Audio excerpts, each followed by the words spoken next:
welcome back to my home, and most of all, welcome back to my kitchen. On the menu for today is some smothered country ribs. Yes, indeedy. And of course, you know I'm going to cook them my way, okay? Y'all know my motto. Don't let anyone tell you what to do in your kitchen. Cook what you know your family will eat. I'm not going to hold you guys. Let's jump in these pots, y'all. Let's get it. Let's go. Okay, you guys, these are all of our ingredients for today. We have some carrots, some thyme, some onions and green bell peppers, some potatoes. We have some adobo, some onion powder, garlic powder, black pepper, basil, some Tony's, and some green sofrito. Let's jump in these pots and make them shake a little bit. Okay, you guys, so here we are with our country style ribs, and I'm going to go ahead and drop some seasoning on them because you know what they say. If you ain't sneezing, it definitely ain't seasoned, okay? Then I'm going to come in with 3 tablespoons of green sofrito. If you don't know what sofrito is, it's like chopped up garlic, bell peppers, onions, just a lot of spices mixed in a blender. And then I'm going to go ahead and drop my onions and bell peppers in there, my thyme, and we're going to go ahead and give this a good mix. Adding that green sofrito, y'all, it makes everything smell so good. Look at that meat. Yes, indeedy, okay? We're going to jump right on over here to our pot. We're going to drop some vegetable oil in our pot. We're going to allow that to heat up. Once that heat up, we're going to go ahead and slowly start adding in our country style ribs. Y'all, I just wanted something smothered in some gravy. I did not want any oxtails. I mean, that's what my household was pushing for, oxtails, but I just didn't want any. But anyways, we're going to go ahead and get our ribs seared on both sides. You're just looking for a good crust like this. You're not trying to cook it all the way through, you guys. Once you got that good crust and you got everything flipped over, look, listen, y'all, it's smelling so good in here. That green sofrito really brings the aroma out, okay? So once that go ahead and brown up on both sides, guys, we're going to go ahead and remove them from our pot. We're going to set them to the side, and then we're going to jump back over here in our bowl with some hot water, guys. Always use hot water. Never mix a hot pot with cold water. So once you get your hot water, and you can boil your water, but my sink water get really hot, guys. I'm going to put it in my pot. Pour all that with my onions and my bell peppers, all those flavors, okay?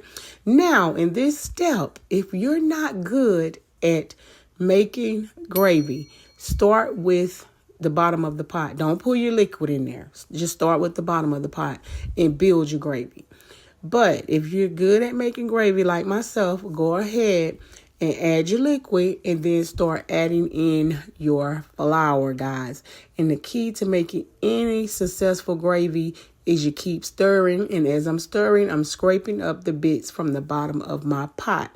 Now, it's up to you how thick or how thin you want your gravy. I like my gravy in between.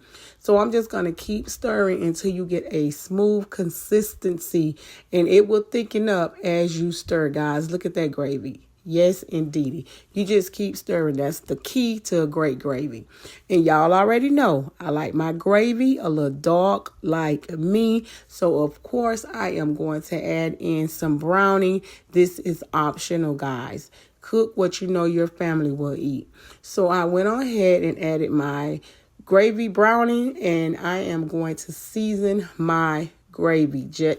Look, listen, we got to have some flavor, okay? Don't skip this part. Put some seasoning in that gravy. But anyways, you want to go ahead and mix your gravy with your seasoning really well. And then we're going to start adding our meat back in. Now, sometimes this meat can be really tough if you don't allow it to cook low and slow, okay, guys? So once you add it back in, you want to make sure that your gravy covers all your meat, guys. You just want to get a spoon and lay it on top of your meat. And we're going to put a lid on it, and we're going to let this go. I let it go for about 2 hours because I wanted my meat really, really tender and falling apart, guys.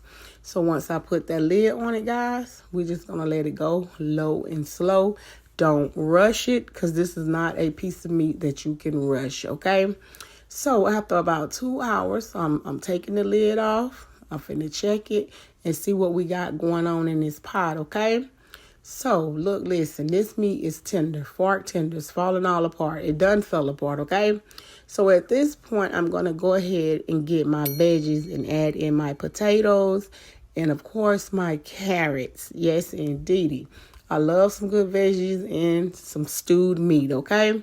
So I'm going to get that mixed on in. I'm going to let it go for about 10 to 12 minutes or until my potatoes are softened and falling apart. Look at that meat falling all off the bone. Yes, indeedy, y'all. But anywho, I'm going to go ahead and cover it back up. And after about 15 minutes, y'all, I let it go. I'm going to check my potatoes. And look, I can't even pick the potato up. It's falling apart. So I know that my potatoes are softened and they're ready to go, guys. Yes, indeed. It looks amazing. It smells amazing. Y'all, look at that. Yes, indeed. I am going to go ahead and fix you guys a nice plate. I want to thank you guys for rolling with me, leaving me positive comments. I'm just a mom that cooks. Here's my plate, and I'm going to catch y'all in the next one. Bye-bye.